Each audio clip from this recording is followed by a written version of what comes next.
And as we monitor the latest coming in from West Asia, U.S. President Donald Trump speaking right now. Let's go straight across to that.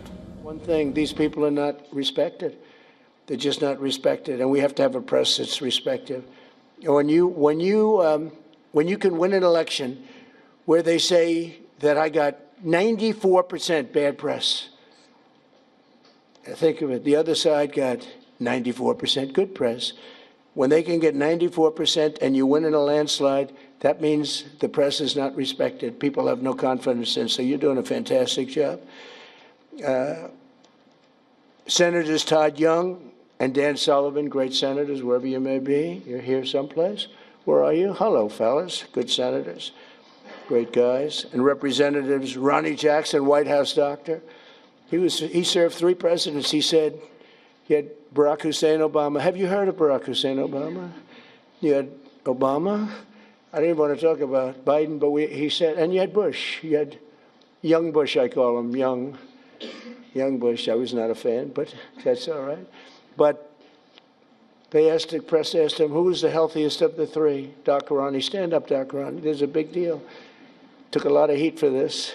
They said, no, most guys would say, well, we don't want to talk about that. They said, who's the healthiest of the 3? He said, President Donald J. Trump by far. If he didn't eat junk food, he'd live to 200 years old, he said. And I love this guy. And he then left and he ran. He was an admiral. And he then left and he was a White House doctor, a very respected one. He saved a lot of lives. He was a great doctor. People don't realize that. And he then left and he said, sir, I'd like to run for Congress. I said, you've never done it before. You won't be able to pull it off. In a very, very all-Trump district, there were 28 people running. Man was retiring, who's been there for years. And I said, Ron, I don't know. It's going to be tough, but we'll try it, right? And we got him in. He blew him away. There was one man that was favored. He was a rhino. He was favored to win easily, and we wiped him out, right, Ron? And he's been a congressman. He's one of the most popular people in Congress. But I don't care about that. I just care that he was my doctor, and he said I'm the healthiest human being. He said, Ronnie, am I healthier than these guys back here? Yes, sir. Okay. All right. See, this is why I like him.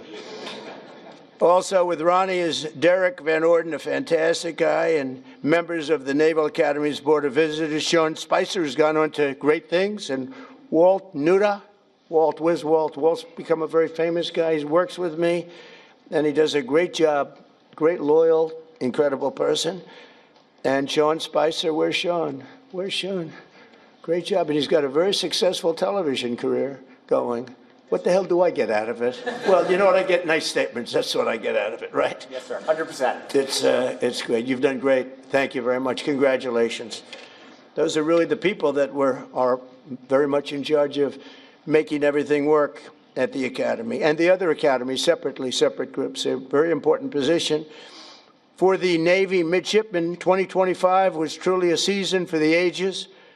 You didn't just win the Commander-in-Chief's trophy, you made history as one of the greatest teams to ever wear the proud uniform of Navy football. Some uniform.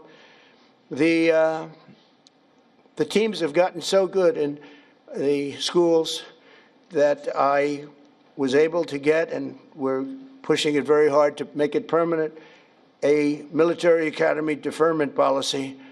So, because you have some people here, you know, when I went on the field and I threw up a coin, I'm standing next to these guys, they were monsters. I said, look at the size of these guys. I thought they were supposed to be smaller. I thought you had sort of restrictions on size, you know?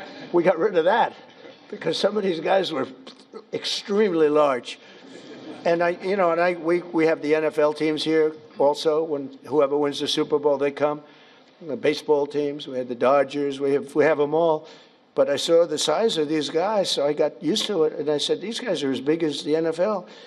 And at one of the visits a while ago, first term, they asked me, they said, sir, we have a hard time recruiting because a player, if he's really good, he can't do the 4 or 5 years in the military service. Could you would like to do a military academy deferment policy? I immediately knew what he meant. And we got it done. And